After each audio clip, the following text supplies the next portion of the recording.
السلام عليكم ورحمة الله وبركاته. اللهم صل وسلم وبارك على سيدنا محمد وعلى آله وأصحابه وسلم. الفيديو بتاع النهاردة جديد على القناة.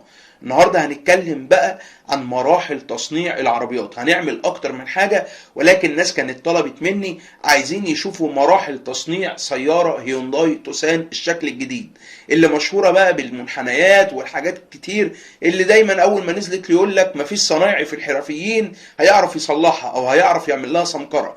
النهاردة معانا مراحل تصنيع هيونداي توسان، هي الأشهر حاليا في عائلة هيونداي في مصر، والعربية اللي واخدة أكثر مبيعا في العربيات الاس يو في خلال الفترة اللي فاتت. النهارده هنتفرج على المراحل بتاعة التجميع بتاعتها داخل المصنع. بس قبل ما ابدا ما تنساش تعمل لايك وكومنت وشير على الفيديو وتشترك في القناة وتفعل زر الجرس عشان يوصلك كل جديد. يلا بقى بسرعة نتفرج على الفيديو. دايما في اي عربية بيبدأ المراحل التصنيع بتجميع الاجزاء بتاعة العربية، سواء الهيكل الخارجي او الجناب او مثلا الشاسيه او البيبان او اي حاجة من الحاجات دي. فاول حاجة بيتم تجميع العربية كلها، بس كل جزء في مكان، يعني بيحطوا كل حتة في العربية بتتجمع. يعني مثلا السقف كله بيتجمع في مكان، الابواب بتتجمع في مكان، الشاسيه بيتجمع في مكان. بعد كده بقى زي ما احنا شايفين يبتدي تتجمع العربية بقى. الهيكل بتاعها يجي الجزء اليمين يتحط، الجزء الشمال يتحط، العربية تتقفل على بعض، الشاسيه يركب، يبتدي اللحامات تتم بواسطة آلات جاهزة للكلام ده. مفيش زي عندنا بقى كل واحد وشطارته كده ولا كل واحد وصنعته، لا، عبارة عن آلات هي اللي شغالة، مفيش اللوستابيليا والكلام ده خالص. كله مكن زي ما حضراتكم شايفين كده، هو اللي بيتم اللحامات كله بواسطة احدث الاجهزة والالات المستخدمة. بعد كده يجم بقى تجيب البيبان تركبها وتقفل العربية بعد ما لحمت الهيكل بتاعه. وبعد كده عشان العربية تبقى خلاص كلها الصاج نفسه اتلحم وركب فيه كل الاجزاء بتاعتها، بعد كده يخش على المرحلة اللي بعد كده بقى العربية بتعدي على ممر كده زي ما احنا شايفين، ويبدأ مهندس فحص يقف يفحص العربية حتة حتة ويراجع على التقفيل بتاع العربية، يشوف البيبان التقفيل بتاعها اخباره ايه، يشوف الباب فيه فارق ولا لا، في حته ما اتظبطتش، في حته ما اتلحمتش. بعد كده يبص على الشنطه، يفصص الشنطه حته حته، يفتح الشنطه ويقفلها ويشوف الميكانيزم كده بتاع باب الشنطه هل في مشكله ولا مظبوط، يلف على العربيه حته حته عشان تخرج من عند الممر ده هو مستلم العربيه بدون اي مشاكل. بعد كده العربيه بتبتدي تنزل بقى في المواد الخاصه بقى بالطلاء والكلام ده، بيبتدوا ينزلوها بواسطه الات كده واجهزه عشان العربيه كلها تاخد اللون بتاع الدواخل اللي هي العربيه بتبقى طالعه بيه.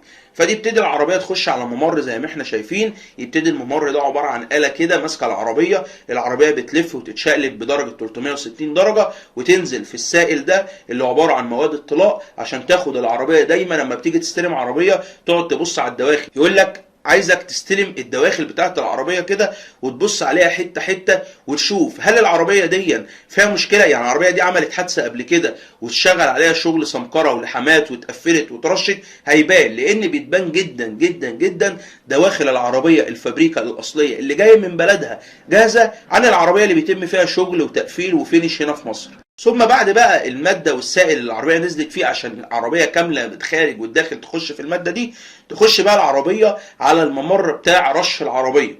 زي عندنا بقى هنا الكابينة والكلام ده، هي كابينة هناك ولكن بقى كابينة بالطول طويلة كده. العربية تبدأ من أول الطريق وتخش بخسن. العربية بتخش على أكتر من دفعة. الدفعة الأولى مثلا هي العربيات اللي اللون بتاعها أحمر، فتخش العربية صاحبة اللون الأحمر تترش وتعدي، تخش وراها الأحمر يترش وتعدي أكتر من حاجة. بعد ما تخلص تخش اللون الازرق وهكذا. بعد كده العربيه بتخش في مكان تاني، غرفه كده وفيها فني بتاع الطلاء بيقعد يراجع البوهيه ويستلم العربيه حته حته. بعد كده بتخرج من الممر ده، خلاص العربيه اترشت من المصنع، بتخش بقى عشان تتلمع بدرجه اللمعان اللي انت بتشوفها ظاهره في العربيه. لما بتروح تستلم العربيه تلاقي العربيه بتلمع كده فيها لمعه، حتى ما يقول لك يروح يعمل لها نانو سيراميك والكلام ده عشان يديها اللمعان. العربيه بتبقى خارجه من المصنع اللمعه بتاعتها موجوده، العربيه مرشوشه، العربيه جاهزه. تخش بقى على الممر تتلمع كده بشغل البولش بقى من ناس متخصصه باجهزه متخصصه عشان تخرج العربيه من تحت ايديهم، اللي هي زي ما بيتقال عليها العربيه فابريكا بره وجوه. بعد كده العربيه بتخش بقى على التقفيل والتجميع. هنخش بقى دلوقتي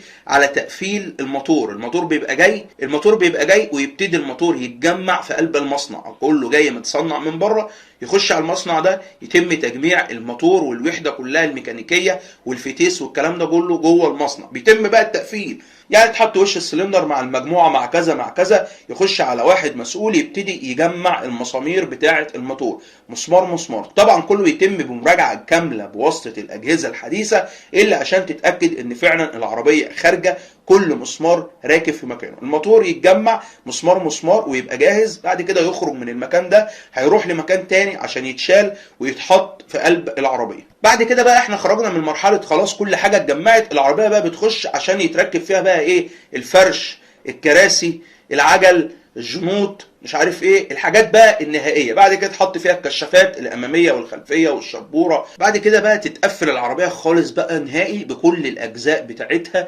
بالشبكه الاماميه النيكل كروم بعلامه هيونداي، بالعلامه الخلفيه، بالفوانيس الخلفيه، بالفوانيس الاماميه، كل حاجه في العربيه بقى بتركب الفينش الاخير. وبكده العربيه خلاص بتبقى كل حاجه ركبت، الموتور نزل، كل حاجه انتهت في العربيه، عشان العربيه خلاص بقى تخرج من الممر ده اسمه الممر النهائي وتعدي بقى تروح بقى عشان يتعمل ايه؟ يركب بقى اخر حاجه فيها البيبان بتاعت العربيه وتتقفل، يبقى العربيه كملت على كده.